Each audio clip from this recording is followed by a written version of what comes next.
Usually, I refrain from making videos where I outright call something a masterpiece. Well, minus those videos. But this is different, as Witch Hat Atelier captures something that only series like Frieren Season 1 did. That's right, and is Witch Hat destined to become Anime of the Year? We can't predict the future, but I'm for certain we can at least forecast it. The reason I feel so strongly about Witch Hat Atelier is right down to a handful of things. Characters, story, and a secret third ingredient that I'll get into in a moment. I'm a partner with GamerSupps. Code SeaTactics will get you 10% off GamerSupps' new Gamerade. Gamerade is designed for anyone who wants to support mental energy, focus, and hydration throughout their day. Just one scoop in 16 to 20 ounces of water daily delivers 2,000 milligrams of micronized creatine along with potassium, calcium, magnesium, vitamin C, B12, B6, and folate carefully selected to help you stay alert, hydrated, and performing at your best during long periods of gaming, work, or study. I've been a fan of GamerSupps for a long time now, and I highly recommend their products. Thank you to GamerSupps, and thank you for watching. So, for those unaware, Witch Hat Atelier is from Studio Bug Films, who you may know as the studio behind Zom 100 Bucket List of the Dead. It was their debut project, but catastrophic production pipelines and outsourcing issues led to massive delays that nearly caused the studio to go under. But just a couple years later, this is Bug Films' redemption story, with them coming back and delivering one of the best animated shows of the year, with attention to detail that rivals the modern greats like MAPPA with their work on Chainsaw Man, Jujutsu Kaisen, and Attack on Titan, all the way to Madhouse's own comeback story in Frieren Beyond Journey's End. The story follows Coco, who is a little girl who has always been enraptured by the wonders of magic. But since nobody quite knows how to use magic, besides the witches who use it themselves, that is because in this world, nobody knows how to use magic besides the witches themselves. That's because magic is taught with strict secrecy. But when Qifrey, a witch who is looking to buy fabric from Coco's mother, comes by, Coco finally catches a glimpse of this elusive magic and how it is created. Magic is not cast with words, but is drawn by pen and ink. With this knowledge, she uses a pen and ink which was given to her by a mysterious man months before. She draws a highly destructive and forbidden spell that swallows her mother in blue shimmering crystal. And this is where the genius of the original creator, Komome Shirahama, takes the spotlight. You might actually know her work from her work on Marvel and DC comic book covers, and that Western influence has been brought into Witch Hat. What sets Witch Hat apart is the magic system. If you can hold a pen and copy a design, you can wield, potentially, the power of a god. The witch's strict secrecy isn't out of elitism, it's a way to keep humanity from destroying itself. From there on, Coco vows to save her mother, and is given the chance to come and practice magic with Qifrey and his students, who are all quirky and unique. Tetia, the overly energetic and bright girl who is all about love and supporting her friends. Richeh, who is basically the closest this show will ever come to a stoner. She doesn't want to grow up and be told what to do by adults, and is one of the smartest in the group. And then there is Agott, who is the brooding and edgy loner that spends her entire waking hours practicing magic to get better and better. But there is Coco, who is an outsider that is constantly messing up and making mistakes, which gets on the nerves of every girl, but especially Agott, who feels she is only wasting her time. And to make matters worse, Coco is the answer to the long-told dark prophecy that is finally coming true. The characters are everything that is needed in a story such as Witch Hat Atelier. Coco fits the archetypal hero's journey in that she is forced to leave her home after a devastating event, but plans to return eventually. In any other show, Coco would be seen as bland and quite safe, and that's because she is, by design. You see, Coco works better in this role than any other because she acts as our vehicle for discovering the world of Witch Hat Atelier. She is always there to allow us to project onto her in any way the viewer needs to understand the goings-on of what is happening around her. This hits in episode 1 hard as we see she learns the truth about how magic is actually practiced. That plants a seed of curiosity in Coco that also is planted within us. which is probably why her hair is green and her eyes are amber. Those colors symbolize something natural, something of a plant that is growing, though she isn't the almighty, powerful girl. What I love about her the most is that she constantly is making mistakes. This is because Witch Hat celebrates the idea of mistakes. The series writer sees them not as a failure, but successes disguised as failure. The biggest example is when she encases her mother in crystal. On the surface, this is a bad moment, but the series uses this as a way to kickstart the story. It's clear that for every bad thing, multiple good things happen in its place, and a loop just as that. Coco's failure leads to her becoming the witch she always wanted to be. There she meets what will become her new family in Qifrey's band of misfit girls who are all unique and all interesting, and quite funny.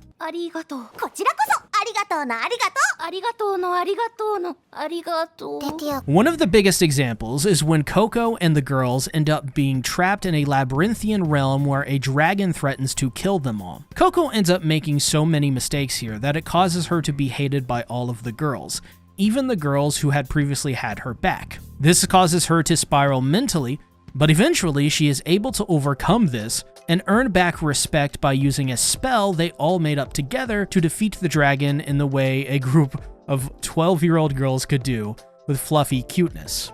Through these hard moments that Coco goes through, basically like clockwork, the series tells its viewers that mistakes are not failures, but events that are earned and should be respected and nurtured. Coco learned a valuable lesson. She didn't choose to run away, but to face the hurt because she has nowhere else to run to, because, keep in mind, Coco can't run away, and she knows it. Because at the end of the day, she feels she was responsible for her mother being encased in magic crystal. So she has nowhere home to go to, and she can't let that stand. But as I said prior, Coco only works because of the cast she exists in. The conflict for her always comes from her interactions with others, the friction of relationships. This is most often seen with the girls, and namely with Agott. She's your typical brooding type that takes magic very seriously. She's also the best witch in the atelier and Qifrey's best student. So to Agott, Coco is just a stupid girl who is wasting everyone's time. And it's easy to see why, on the surface, Agott would have a problem, as Coco is a girl who turns to jelly at the sight of the most basic magic spells, and Agott is someone who is so familiar with them that these things are almost taken for granted. You can think of the dynamic such as this. Agott nearly suffocates what she loves, and Coco holds on too loosely to what she loves. But the one thing they do share in common is their love of magic, and their need to prove something to themselves and to society at large. Because of that dynamic, Agott transcends and becomes a character of much more substance, or rather much more depth than what the edgy types usually aim for in a traditional anime. Agott has feelings of all kinds deep down, and thus over time, she slowly starts to let down her walls around Coco and begins to love her for who she is. It's a very slow process, but Agott is made to drop her poker face around Coco because, I mean, look at that goofball.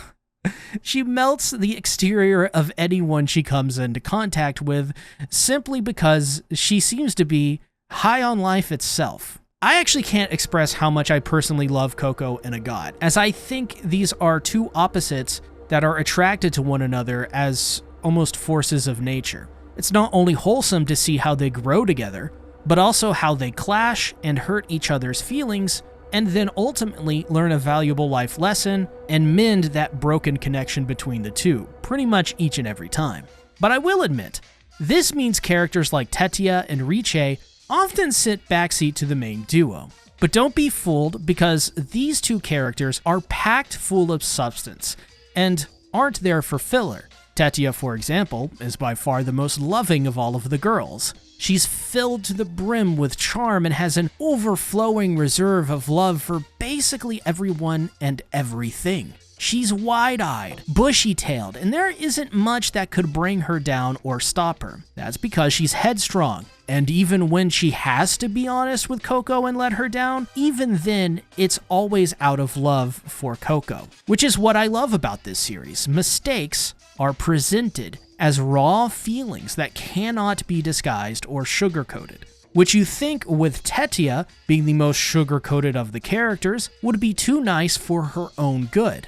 But nope, even then she is honest when it needs to be said. Richeh is more or less the same, but she is rebellious and doesn't like to be told what to do. She believes in a world where only she can make her own decisions, which sometimes clashes with Tetia. Tetia believes Richeh's desires to only do what she wants and nothing she doesn't want to do will make her dull and frankly dumb. This clash in ideology makes Richeh confront these childish and naive desires, but even then, at least for now in the series, she is adamant in her rigid beliefs. While being a young girl, she's the group's equivalent to, oddly enough, something like a George Carlin. Though while being among the quietest of the girls, when she does speak, it's either always a line that will crack you up or something that will deeply impress you with how smart and focused she is. Plus, she's got the best accent in the dub for sure. Cracks me up every time. I could eat a Pegasus. I could too. Qifrey is another interesting character in this series because as the story progresses, you don't know whether or not this guy is trying to help the girls, fool the girls, or is planning something else entirely. But by episode 8 or 9 or so, we know that Qifrey isn't the soft-spoken pretty boy he seems to be on the surface. Deep down, he has some sort of obsession for this faction of witches called the Brim Hats. This is where we learn more about Witch Hat Atelier's world building, because through Qifrey, we learned that most magic has been either banned or outlawed. The only magic that is allowed to be used is those which only make humanity more happy. So any magic that is used on a human is not allowed, and any magic for war or destruction is outright banned and hidden away from the world. This is because when magic was first invented, it was used for good, but slowly over time, spells were created for war and killing. This led to a war, and then eventually a new world order created to control magic so that war would never break out again. In turn, this created an opposite faction known as the Brim Hats, who are to this day mysterious and not much is known of them. That being said, Qifrey is searching for something that is illegal, and if found out, would have his memory erased or worse. So, in secret, Qifrey is plotting something, and his plot is presented as an obsession over whatever has to do with these Brim Hats, which in turn drives him to do things which are objectively not good. In other words, he starts to do bad things in the sake of keeping his ultimate plot a secret. He's an anti-hero. He's a bad boy. And that dynamic makes him a character at the center of not only the plot of Witch Hat Atelier, but also at the heart of the world's darkest secret, which we learn very on has something to do with the dark prophecy that Coco is at the very center of. Alright, so this brings me to the final ingredient I mentioned at the beginning. This is why Witch Hat Atelier is more likely to be a masterpiece than it isn't. And that is for the same reasons Frieren Beyond Journey's End Season 1 was such a hit as well. Witch Hat Atelier is dedicated to its purpose. It's solely focused on delivering a well-rounded package full of life lessons, themes, characters, and realistic approaches to situations that feel human. It's not trying to be offensive to women just because women are in it. It's not trying to be mindless background noises like YouTube videos. It's actually trying to tell the story through each ingredient, and you can taste every single one of them every episode. The production is a landslide victory in every aspect. Bug Films has officially redeemed themselves and has gone on to, in my opinion, cement themselves as a studio that will become one of the most important in the coming decade. Its English dub has been a major victory for dubbing in the English language across the world, finally breaking with tradition and delivering a unique experience with unique accents beyond just the normal American and Canadian VAs we are used to. The writing as well harkens back to a time in the 90s when English dubs were approached with making them feel more unique, authentic, and fit for their settings. The characters are a breath of fresh air, truly focusing around children who actually behave like real spoiled children. Children who continue to make mistakes and learn from them. Children with egos and feel the world revolves around themselves. Children who refuse to let go of their childish, naive notions on life. And children who are simply too nice for a world that is too evil for them. All of them surrounded by adults with ulterior motives driven by factions which are vying for control with an iron grip in the name of good and in the name of evil. Witch Hat Atelier captures what Tolkien did with The Lord of the Rings all of those lifetimes ago. It's a story that represents our actual lived-in reality delivered to us in a fantasy setting so that we may escape into a world where we actually have the power to solve our repetitive and human problems. A story which dares to dream that the innocence of a child could possibly be the key to solving humanity's deepest problems, if only they are given a chance to let it be. If Witch Hat Atelier can deliver on the promise its story and characters declare to us, then we are looking at a series which will last lifetimes just as the great fantasy stories of yesterday have. But only if. Witch Hat Atelier is a must, so watch it and go learn something about yourself. It's about time we do a little bit more of that. I worked very hard on this video, so if we can get this video to 1,000 likes and 150 new subscribers, I will release a video explaining Witch Hat Atelier's magic system and how it works. And if you are on mobile, be sure to hype this video up, and if you want to, join my Discord community. Thank you for watching. Want more Witch Hat Atelier videos? Check out this handy playlist for all of my content on the series thus far. Make it a great day or not, the choice is yours.